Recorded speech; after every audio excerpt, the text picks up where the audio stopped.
Kula nuwun sedulur semua, sugeng pemanggihan malih kaliyan kula Tubagus Purnama wonten ing Tubagus Purnama Channel. Semoga panjenengan semua selalu diberikan kesehatan, keselamatan, rezeki yang berlimpah, dijauhkan dari mara bahaya dan bencana. Dan semoga semua makhluk berbahagia. Baik sedulur, kali ini saya ingin membahas tentang sanepa macapat yang dihubungkan dengan angka dan umur miturut falsafah Jawa. Nah, kita percaya bahwa ilmu itu kelakone kanthi laku. Mula monggo sinau sesarengan sareng medhar jeneng-jeneng angka-angka tuwin piwulang Jawi. Nah, seperti kita ketahui bahwa rumpun bahasa Austronesia, Jawa, Champa, Vietnam, Kamboja, Thailand itu sebetulnya sama. Cuma karena terpisah oleh lautan, maka mengalami perubahan secara pelan-pelan sehingga mendapatkan variasi dan perubahan yang berbeda-beda. Itu yang pertama. Dan kalau menurut Jawa, angka itu juga bukan hanya soal hitung-hitungan.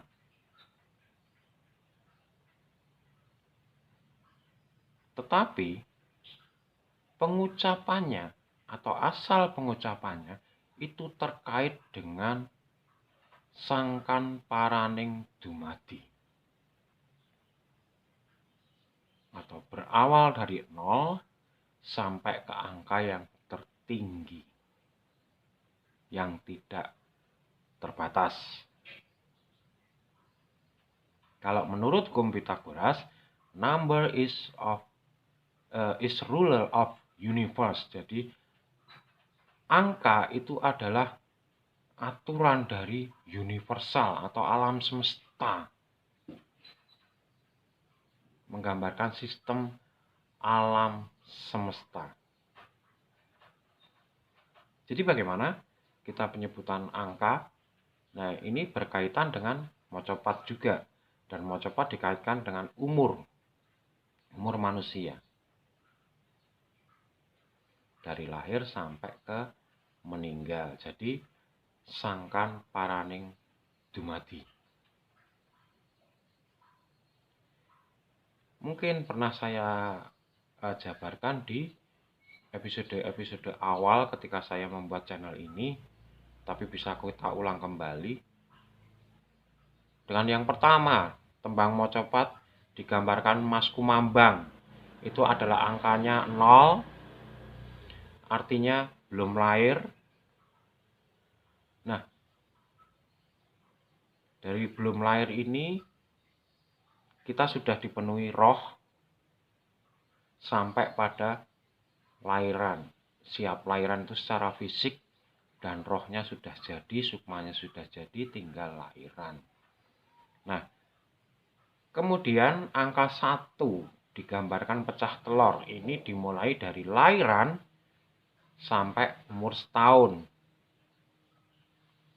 Nah, ini disebutkan awal mula pecah telur. Maka kalau orang Jawa itu apal dari yang tidak ada 0 menjadi ada.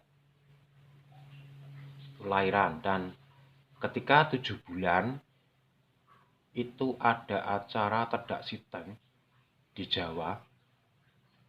Itu artinya manusia itu diajarkan untuk membuat keputusan. Memilih yang mana.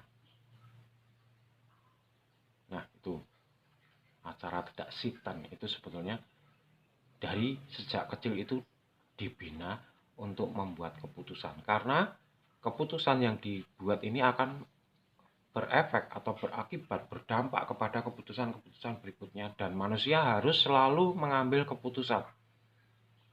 Terlepas dari benar atau salah. Sejak kecil sudah dibiasakan seperti itu. Nah, micil ini dari angka 1 sampai angka 5.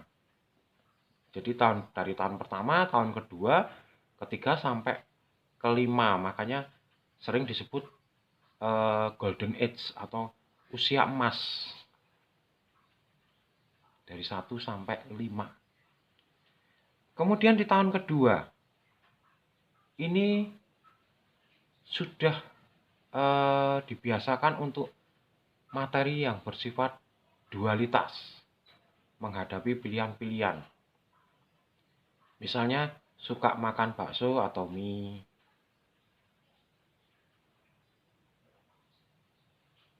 Nah, melihat terang, melihat gelap, itu sebetulnya dimulai sejak umur 2 tahun. Jadi mau menangis atau ketawa, milih mainan yang A, mainan yang B, ini sejak 2 tahun. Kemudian usia 3 tahun, ini idealisme. Variasinya semakin banyak ini umur 3 tahun. Makanya umur-umur 3 tahun itu kalau keinginannya ditolak atau ditentang atau dipenggak, kalau Jawanya itu mengkosek nanti dulu, akan marah, akan emosi karena idealismenya baru tumbuh-tumbuhnya. Kemudian usia 3 tahun sama kecenderungannya, variasi lebih kompleks, lebih banyak. 4 tahun itu juga sama. Kemudian kalau usia 5 tahun itu sudah disebut bukan bayi tapi bocah, makanya ada sebutan balita, bawah 5 tahun. Dan kalau 5 tahun itu sudah disebut bocah. Dan kalau bocah itu sudah digambarkan dengan tembang sinom. Tembang mocopat sinom ini antara 6 sampai 10 tahun. Ini sinom ini lebih banyak variasinya sehingga orang tua harus bisa memberikan pelajaran dan motivasi yang baik kepada anak di usia 6 sampai 10 tahun. Terutama ajaran kasih sayang itu sudah harus ditanamkan kepada si anak, baik itu kepada tumbuhan, hewan maupun manusia. Jadi seluruh makhluk. Ini sudah harus ditanamkan sejak usia sinom ini 6 sampai 10 tahun. Kemudian 11 sampai 19.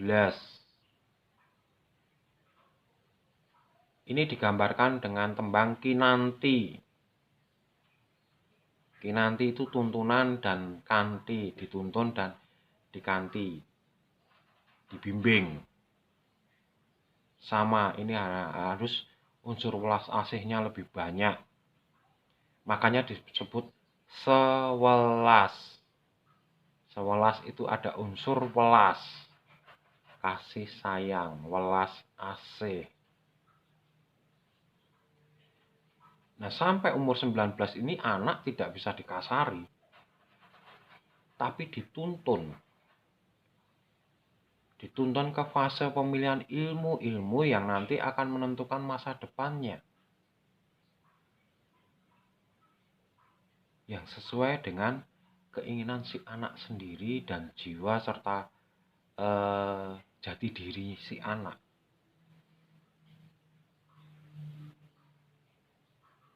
Nah, ini 11 sampai 19. Jadi, kalau senang di komputer, senang nge-game ya, dorong ke sana. Kalau senang melukis ya dorong ke melukis.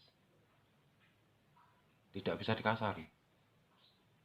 Tapi harus dibina dan dituntun itu tadi. Kemudian menginjak usia 21 sampai 29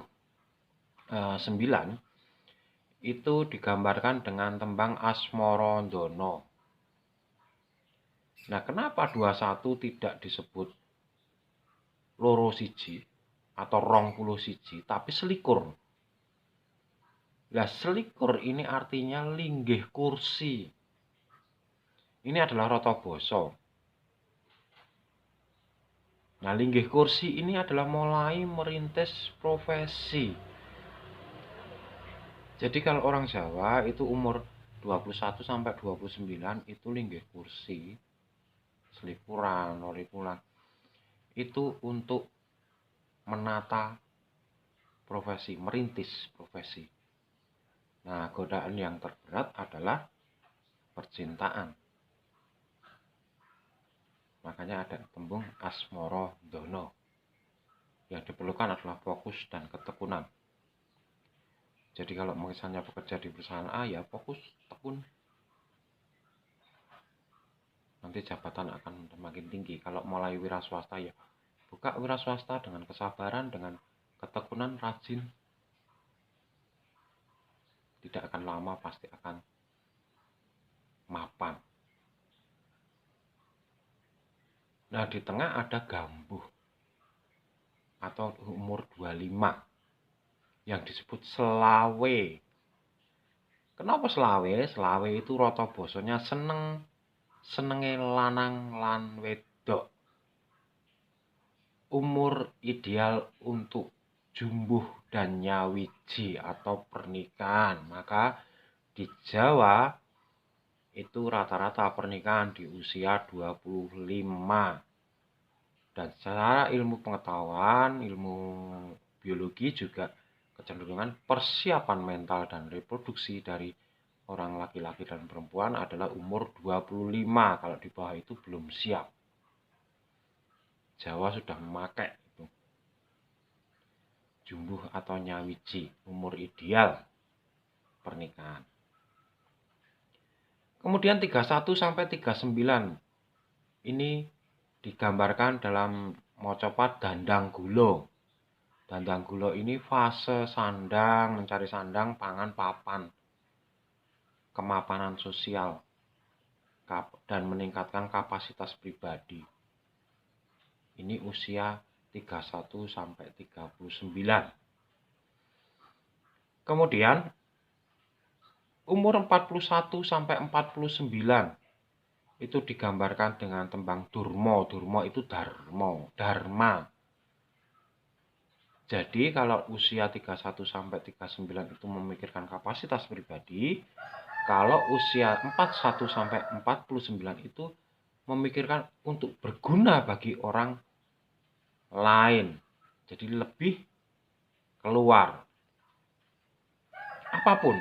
Kalau tidak bisa memberikan harta, ya memberikan pikiran. Kalau bisa tidak membantu dengan pikiran, tenaga, apapun dilakukan. Tapi tujuannya untuk membantu orang lain. Nah, ini di usia 41, 49 ini dharma. Ini kita memperbanyak dharma. Atau perilaku yang baik, menolong sesama. Kemudian 55-9, seket. Nah, sebutannya kenapa seket? Ini sebetulnya senang ketu, kupluk, atau kopiah. Karena sudah menjelang tua, maka perbanyak ibadah, menyingkirkan hal-hal yang kurang baik, dan semeleh, artinya seperti itu. Senang ketu, tidak mendekatkan diri ke ibadah. Nah, ini digambarkan dengan tembang pangkur.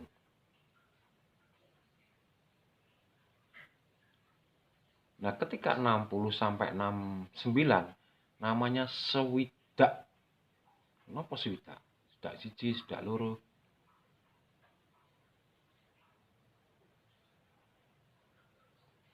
Nah, ini artinya sejatine wis wayahe tindak. Tindak kemana? Pergi kemana? Sebetulnya angka 60 sampai 69 itu adalah sudah saatnya pergi. Pergi kemana? Tujuannya ke Gusti. Atau meninggal kalau Jawa. Seandainya panjenengan diberikan usia lebih dari itu, artinya bonus.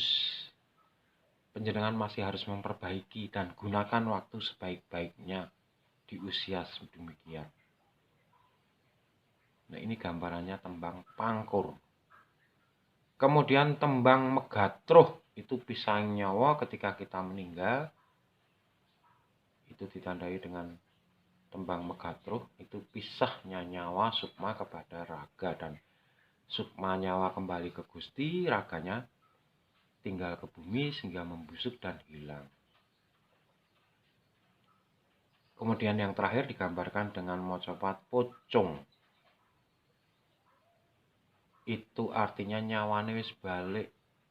Ora ana sing dienggo sangu meneh kecuali amal dan ibadah. Tidak ada yang bisa buat perhitungan lagi kecuali amal dan ibadahnya. Pocong itu sama saja pocong. Nah, memang Mas Kumambang ini sangat dipengaruhi ajaran saudara kita kaum Islam, Muslimin. Ini berkembangnya sejak abad 16. Dari Megatruh, Micil, Sinom, Kinanti, Asmaranjana, Gambuh, Dandanggula, Durma, Pangkur, Megatruh, dan Pocong. Jadi itulah sangkan paraning dumadi. Dan falsafah angka atau usia menurut falsafah Jawa. Jadi demikian, semoga bermanfaat. Kalau ada yang tidak setuju silahkan ditambahkan di komentar. Mari kita belajar bersama-sama. Semoga bermanfaat. Dan ada kalau salah kata saya mohon maaf yang sebesar-besarnya. Tetap dukung channel saya akan berkembang. Dan akhir kata, saya Tubagus Purnama mengucapkan Rahayu, Rahayu, Rahayu. Matur nuwun.